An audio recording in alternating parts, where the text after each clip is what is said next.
hero of NCIS Los Angeles, and that's Detective Drake London, who continues to be more and more interesting with Desmond Ridder. Again, we sort of talked about this with Tyler Algier.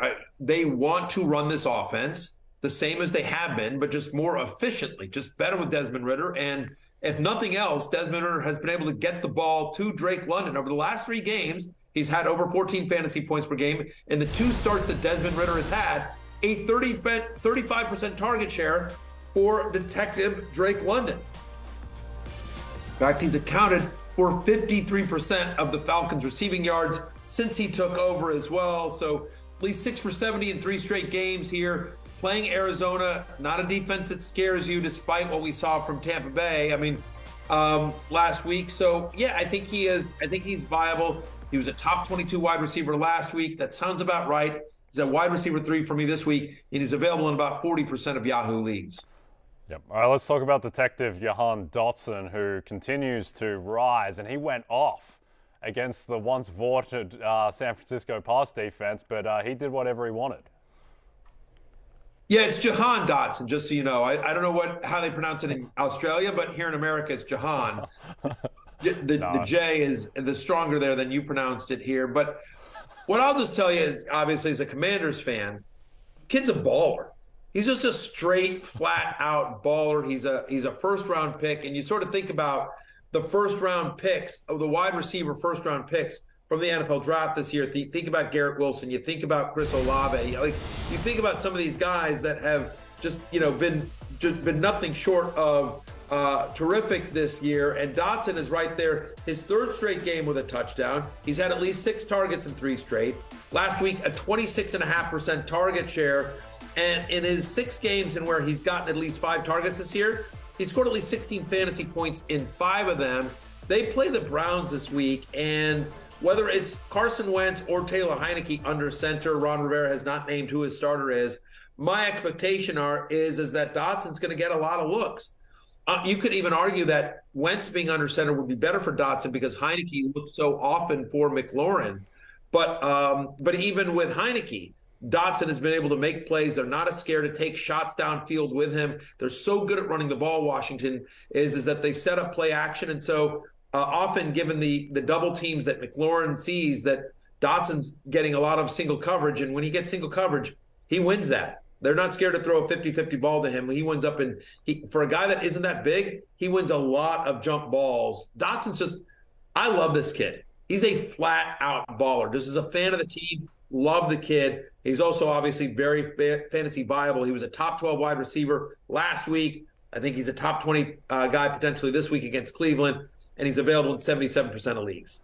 Yeah, sorry, Matthew. I missed all your points on Dotson. I'm too busy trying to pull my body out of the morgue after you annihilated me on the pronunciation of his name. Guess I should start calling myself Yay Croucher or something. But I believe the next guy. Yay Croucher. Yeah, Yay Croucher. Yay, why not? Croucher.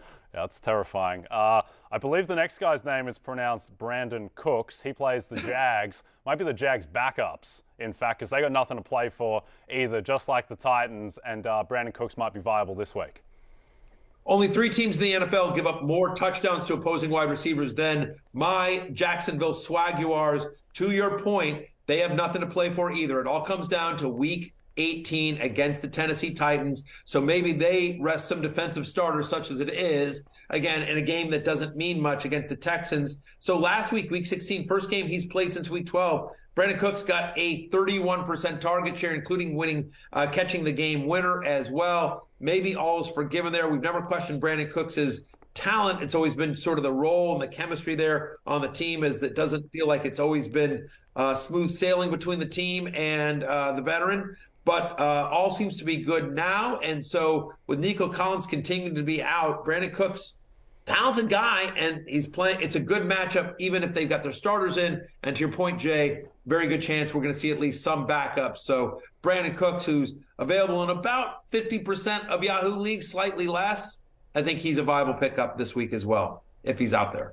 Yep, and so is DJ Chark, who got a little submarined by the Shane Zylstra experience in Carolina. But he gets this matchup against the Bears, who are really banged up in the secondary. Jared Goff back in his friendly dome environs. And the total for this game is 52. DJ Chark available in 49% of leagues, Matthew.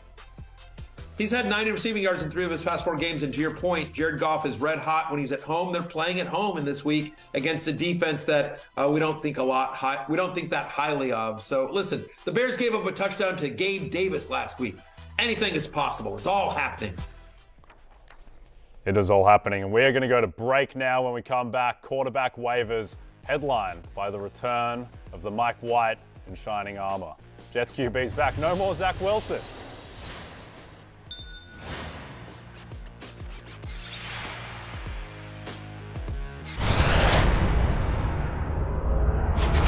All right, waiver-wired quarterbacks.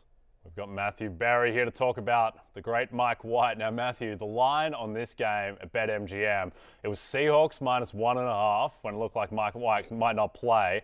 And now it's Jets -2.5. So that's the great final injustice for Zach Wilson.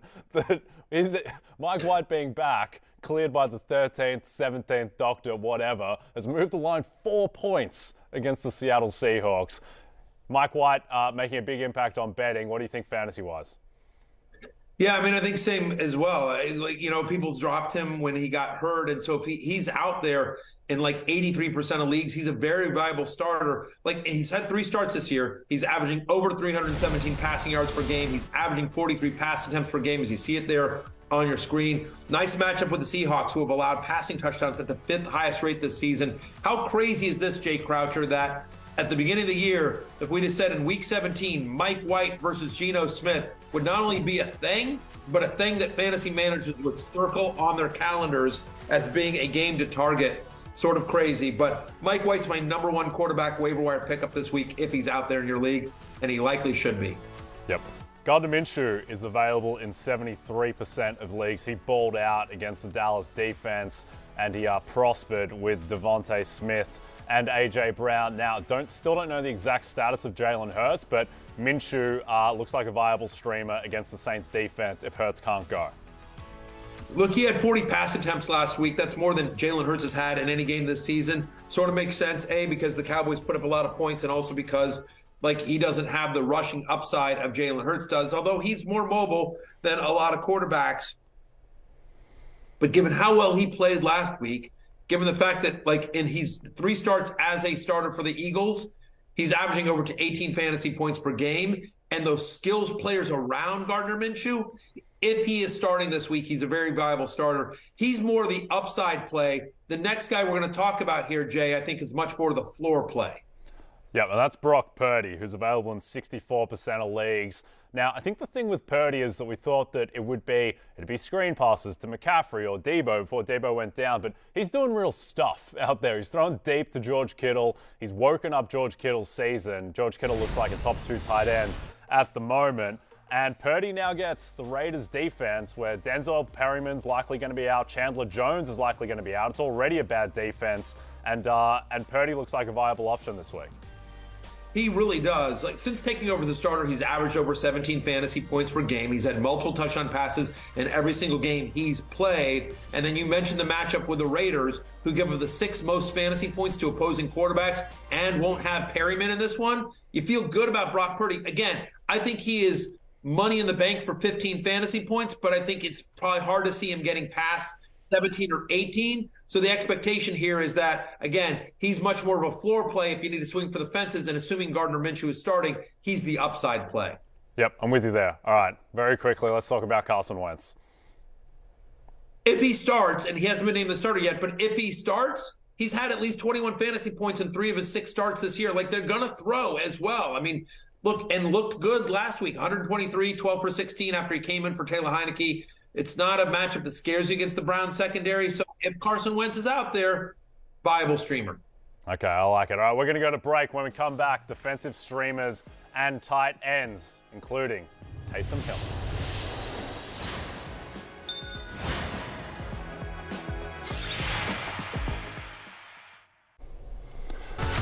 All right, defensive special teams streamers, Jags at Texans, Giants against the Colts. Who do you like out of these 2, Matthew? Give me the Giants. I mean, again, we just saw what the Chargers did to the Colts. Giants playing for something. I think the Jaguars are interesting too, but the Texans have been plucky, and as you mentioned, the Jaguars might be benching starters. So both viable, but give me the Giants if I have to pick between these 2.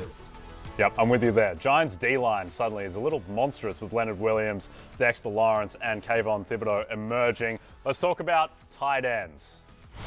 Let's start with Tyler Higbee of the Rams, who along with Cam Akers just went absolutely off against the Broncos.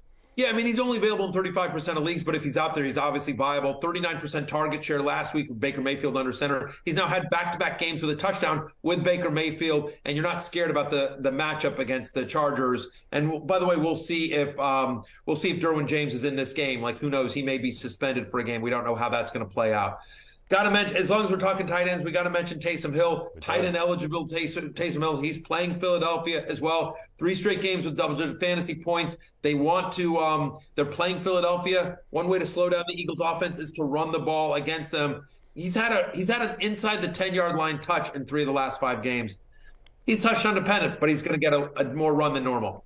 Yep, Taysom Hill unsided, then suddenly sided and put up some stats against Cleveland. All right, Matthew Berry. Florida man. I'm going to close this out today. It is closing home, Matthew Berry. It's closing time, Matthew Berry. You don't have to go home, but you can't stay here. Everyone have fun. Matthew, have fun in Florida. We're out of here. Peace out. That's my line! Hey, it's Matthew Berry from NBC Sports and Rotoworld.com. Just want to thank you so much for watching what you just watched, or at least being too lazy to click out of it after the autoplay just kept it going. So either way, thank you so much for just letting it scroll by your screen. And now I'd like to ask you respectfully,